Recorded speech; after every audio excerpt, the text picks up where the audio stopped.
This peaceful spot is popular with people on vacation now, but back in 1944, it was the most dangerous place on the planet. And you might be surprised who remembers Normandy. This is the CitizenLink Report. I'm Stuart Shepard along with Tom Minnery, the Executive Director of CitizenLink. Hi, Tom. Hello, Stuart. Before we get to your stories today, I do need to mention Tom is about to rush out and head up to the airport to catch a flight to Washington. He'll be testifying before the Senate Judiciary Committee. Tell us about that. Well, I'll be glad to. There's a bill that the Democratic majority in the Senate has put forth to repeal something called the Defense of Marriage Act. That bill is very essential.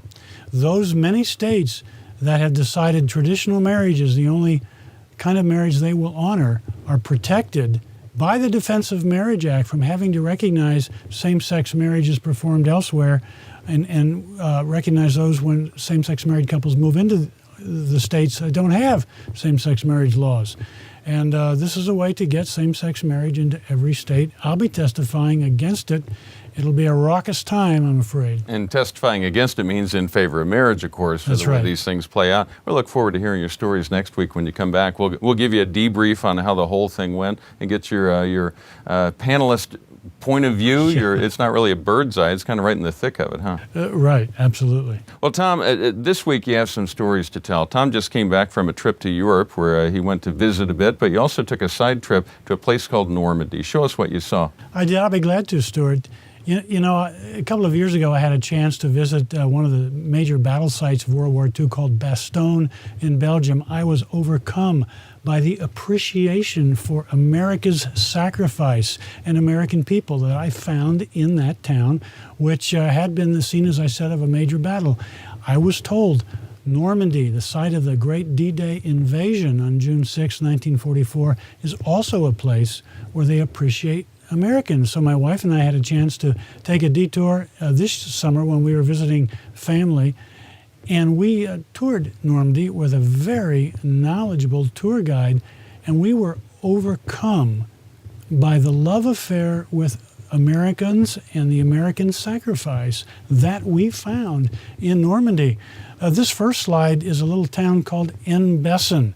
It looks peaceful now, as you said, but on D-Day, it was the site of a lot of explosions, men coming ashore. On the left of this scene is where the British came ashore. On the right is the beach known as Omaha Beach, where the casualties on the first wave on D-Day were about 50%. Put this into historical perspective for us just a little bit. This was occupied territory. I mean, the Germans had overrun this, and Hitler's forces were holding that part of the world.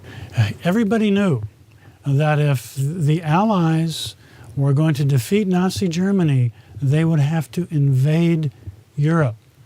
Everybody thought it would be France, and the question of where they would land was the big secret. Normandy is where the landing took place. Everything the Allies could muster, they poured into that invasion. It was the largest invasion in history. Never before have so many people come ashore, and never again will it likely happen because of different ways of conducting war. Here's the scope of what happened. Suppose you take the city of Grand Rapids, Michigan. On the shore of Lake Michigan, every man, every woman, every child, every car, every dump truck, every pickup, every bus in the city of Grand Rapids, a city of about 160,000 people, quietly move them across Lake Michigan to the Wisconsin side overnight with nobody knowing. That's what they did on D-Day. It was amazing. And as I say, this is a peaceful town. The whole region in Normandy, it looks very peaceful, looks very charming, much as it did back then. Some of the buildings destroyed have not been rebuilt. This obviously is a church that was destroyed on D-Day and remains much as it was then, although most of the buildings, most of the churches have been restored by now. This is where it happened. This is Omaha Beach at high tide. On D-Day, of course, the Americans landed at low tide. Our guide was explaining what happened there, the 50% casualty rate. But what I want you to notice is the elbow of that man in the picture. This man was overhearing our guide talking to us in English. When he realized we were talking in English, he whirled around and he began talking insistently in French. Our guide was put off for a moment, thinking, what in the world's going on? He thought this guy was trying to move us off the beach, but he realized the man was simply asking, "Are you Americans?" Meaning Deb and myself, "Are you Americans?" When told that we were, he thanked us profusely for our sacrifice. So there's a picture of him. I never could get him to smile. He was so insistent. Speaking in French, he said he's a French Jew. On D-Day, he was 4 years old. Wow. He said, had you not landed, as if Deb and I were on the boats that day, had you not landed, I would surely have been killed in Hitler's death camps. And just that quick, he left. And about 10 minutes later, he and his wife came back, and they had a little gift of a tub of cheese for us as thanks for what the Allies and Americans did on D-Day. Our guide said, those conversations are held all over Normandy. So great is the appreciation, and I believe that appreciation is growing even as the years pass. I had to take this photo up close. This is a personal note left by the widow of a British soldier who died on D-Day. It says, in loving memory of my dear husband, Tom Robbins, and all his comrades of 47 Royal Marine Commando, and there's the picture of them there. This lady who left this note has to be now about 90 years old, but so real is her husband's death, so real was this event that she decided to come and leave this wreath. And our guide said, notes like this that tear your heart out are all across Normandy, the beachfront, the monuments. He said, let me tell you the note that I still remember and still tear up over when I think about it. And the note said simply this. It was on a memorial to a fallen soldier. It said, to the world, he was just a soldier. To us, he was the world. Wow. That's something. This is a church in a little town called Angeville, just above the beach, just above Omaha Beach on the bluff. This church existed before the Norman conquest of Britain. So the floor in that church was laid prior to 1066. This is an old church. The newer walls date from the 12th century. I want you to pay attention. The newer walls. The newer walls. I want you to note that belfry because I'll tell you something about that in a moment. This was the site of a fierce battle on D-Day. It went back and forth between the Germans controlling this area that you see and the Americans controlling that area. 2 medics set up an aid station inside that church, even as the battle raged. And before long, somebody brought in some wounded German soldiers and said, will you work on these guys? And the response from these 2 medics was, yeah, we'll work on anybody. They just need to leave their rifles outside. And at one point, when the Germans held this area, the Germans walked in, saw the Americans working on everybody, and simply backed out. Wow. There is a little, looks like a gravestone on the yard in front of that church. Let me show you that more closely. That's called Place Toccoa. Place Toccoa. They named that square after Toccoa, Georgia, which is the site of the training of the paratroopers from the 501st Division who landed and conducted this firefight. So appreciative were these church people of what the Americans did, of what they accomplished, that they named the place Toccoa in honor of where they trained in Georgia. As I say, this was a place where desperately wounded men were treated. The same pews are there today as were there then. You can see a blood stain. Now, I mentioned that belfry. Unbeknownst to these 2 unarmed medics in there working on people, there were 2 snipers, German snipers, in the belfry of that church. After 2 days, watching what was going on, they decided to take action. They came down and they surrendered.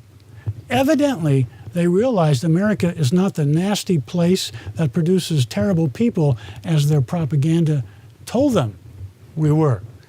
It's a tribute to Christian compassion for all wounded people because they saw Americans working on Germans of all people. That's a phenomenal And story. the appreciation of the church people knows no bounds. This is a very unusual stained glass window to have been restored in that church, obviously commemorating the airborne division that landed and that freed the church, freed the town from control of the Nazis. John 15:13 with an image of the paratrooper insignia there. That, of course, says, greater love has no man than this, that he lay down his life for his friends. I'm trying to imagine that being taught in any public high school in America right now. It would be difficult. It would be difficult. Robert Wright and Kenneth Moore are the names of the two medics who worked so furiously saving lives at the little church at Angeville. And so the people have commemorated that with this impression. It's wonderful. And of course, the Statue of Liberty, a gift from France. That's right. That's right.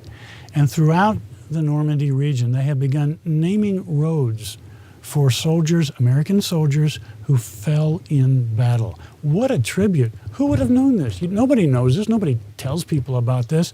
But it's a love affair that is enduring, and I believe it's growing. There's Deb and me, with His Honor the Mayor, Henry Millette, the mayor of a little town called Sainte Marie du Mont. His town appreciates American veterans so much that the town decided to offer honorary citizenship to any veteran, any American veteran who fought in any theater of World War II, whether it was Europe or the Pacific, anywhere. So appreciative are they. And you notice an American flag flying in the background. We saw that everywhere. Now, this is the mayor's assistant who gave certificates of citizenship on behalf of my father and Deb's father, and he put medals around our neck as a token of appreciation. And I have to tell you, that was totally unexpected. We did not know this was going to happen. And we kind of bumped around. This was in the museum. We kind of bumped around. We were misty-eyed for about 15 minutes trying to regain our composure. And I suspect you didn't expect to have that kind of reaction to this. Oh, we did not. And we talked about it later. Our fathers both died prior to the Gulf War, the first Gulf War in 1991. At that time, appreciation for American military grew. Prior to 1991, there was still the residue of dislike left over from the Vietnam War, and military people were not appreciated. To realize that our fathers, neither of whom served in this theater, but who served in World War II, were part of something this big.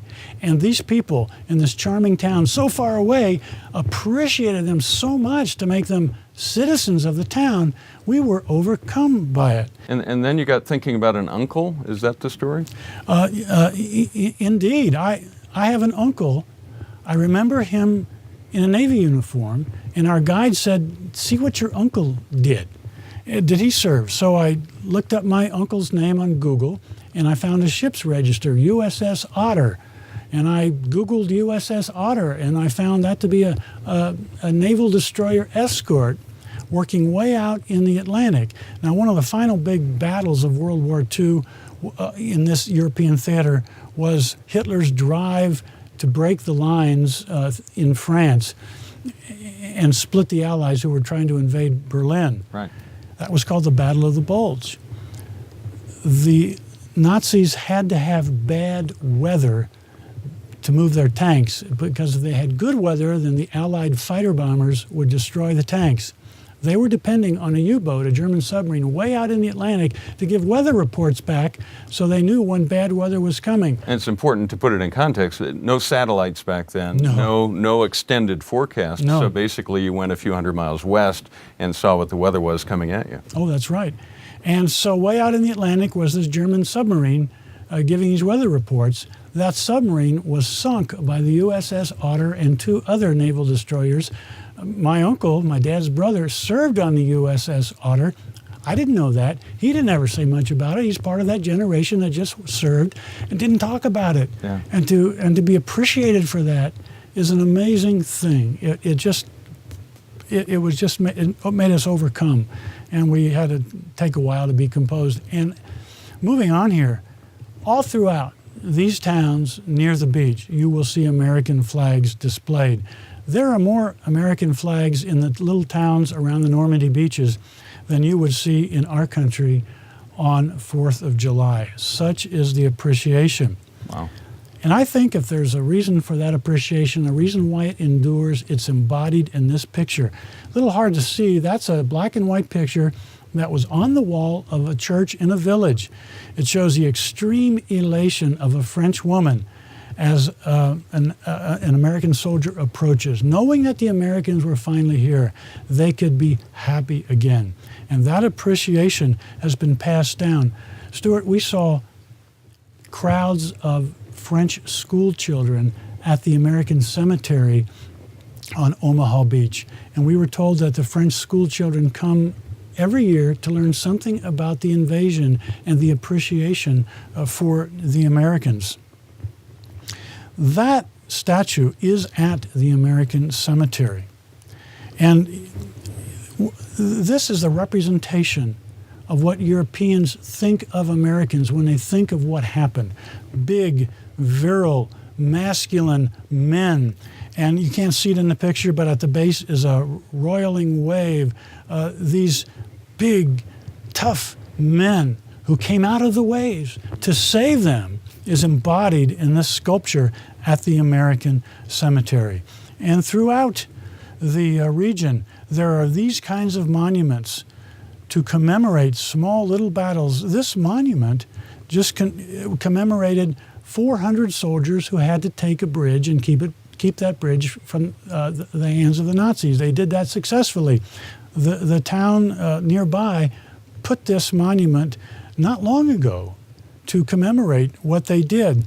And those flowers have been put there not by Americans, but by French people who continue to appreciate the American sacrifice. And Stuart, throughout the region, there are more and more of these monuments and plaques coming all the time. This appreciation, this enduring love affair, I think is growing. And you won't read that about the appreciation Europeans, particularly French people, Belgian people, people in Luxembourg have for Americans, but it is so evident when you make a tour.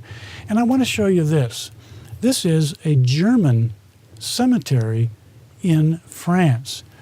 This is a mass grave of German soldiers. They were not well identified, but as part of the reconciliation between France and Germany, the French people decided to respect the fallen Germans as well as everybody else. And so they have set aside some property as cemeteries for fallen German soldiers. Those two figures under the cross represent a father and mother weeping for the loss of their children, meaning the soldiers who died in the war. Deb and I were overcome by our trip. We were overcome at the expressions of appreciation that are still evident throughout this very, very historic region. So that's my little travelogue. All right. Tom, thank you for bringing such clarity to that and bringing history to life in a very real way. A good story well told. You know, it's my dream, Stuart, to take some focused constituents back there in a year or so. I have no idea how much that would cost, no idea whether we could pull it off, but let me ask our viewers, if you're interested in knowing more about a forthcoming trip that we might take in a year or so, please contact us and we'll keep you on a list and we'll keep you apprised of how these plans are developing, because I dearly would love for more people to experience what we experienced and for their relatives to become honorary citizens of the little town of Sainte Marie du Mont in Normandy. Super.